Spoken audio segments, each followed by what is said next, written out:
Hello, j'espère que vous allez bien. Aujourd'hui, nous avons pour vous encore une fois au sein des éditions Soma School une capsule gratuite sur l'écriture. Pourquoi l'écriture? Parce que je pense que le développement personnel et professionnel, ce ne sont pas juste des mots. C'est un art qui doit être structuré parce que le développement personnel et professionnel va avoir un impact sur votre vie personnelle et sur votre carrière. Pourquoi l'écrit est vraiment une compétence importante? Parce que l'écrit va vous permettre de structurer vos projets personnels et professionnels.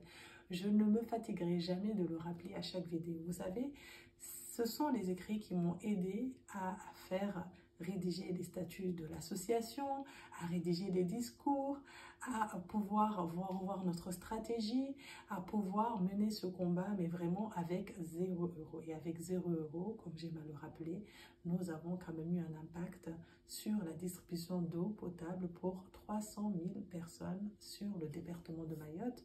Donc, on peut quand même être fiers de nous. Mais aujourd'hui, ce n'est pas le sujet. Aujourd'hui, nous allons parler d'une soft skill très importante.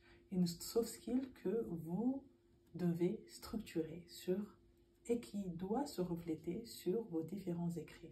Nous allons aborder 3 types d'écrits. Le premier écrit que nous allons voir ensemble, ça va être le CV.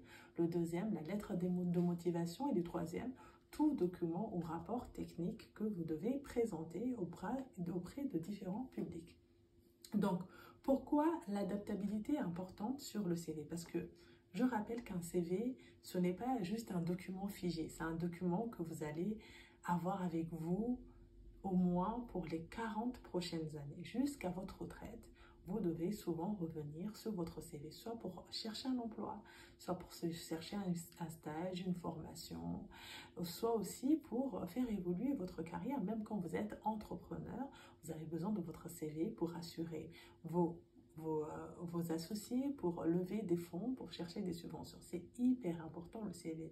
Donc, pensez surtout à adapter votre CV selon votre interlocuteur, selon le poste que vous y visez, selon votre projet. C'est très important parce qu'on sait que si par exemple, si vous avez 30 ans actuellement, vous avez quand même 30 ans d'expérience sur cette vie, sur cette terre, avec beaucoup, j'espère pour vous, de compétences en soft skills que vous avez et des compétences techniques que vous avez développées tout au long de votre vie. Mais toutes ces compétences ne passeront pas sur une page, donc il va falloir, en fonction de votre interlocuteur, en fonction des objectifs que vous visez de carrière, de levée de fonds, de subventions, etc., devoir adapter ce CV à votre objectif. Et en deuxième lieu, ça va être votre lettre de motivation. J'encourage nos lecteurs à utiliser ChatGPT parce que ChatGPT vraiment va vous faire gagner du temps. Mais ChatGPT est un robot et quand vous écrivez vos lettres de motivation sur ChatGPT, vos futurs employeurs vont s'apercevoir que vous avez utilisé un robot pour rédiger votre lettre de motivation. Il faut donc adapter votre lettre de motivation à votre style et demander à ChatGPT de vraiment le faire pour vous. Il suffit de lui poser les bonnes questions. Donc, il faut vraiment s'adapter et adapter vos écrits professionnels. En dernier lieu, nous allons voir les écrits professionnels par rapport au rapport de stage, rapport de synthèse et autres documents techniques. Donc, on revient toujours sur le sujet central qui est l'adaptabilité. Il faut vraiment adapter vos comptes rendus au public auquel ils s'adressent. Parce que vous n'allez pas rédiger le même compte rendu quand il s'agit de vos collaborateurs, quand il s'agit d'un associé, quand il s'agit de votre banque, quand il s'agit de votre patron, quand il s'agit de demande d'un conseil d'administration. Vous allez pouvoir utiliser plus ou moins le jargon d'expert que vous possédez, que vous avez en termes de bagage scolaire.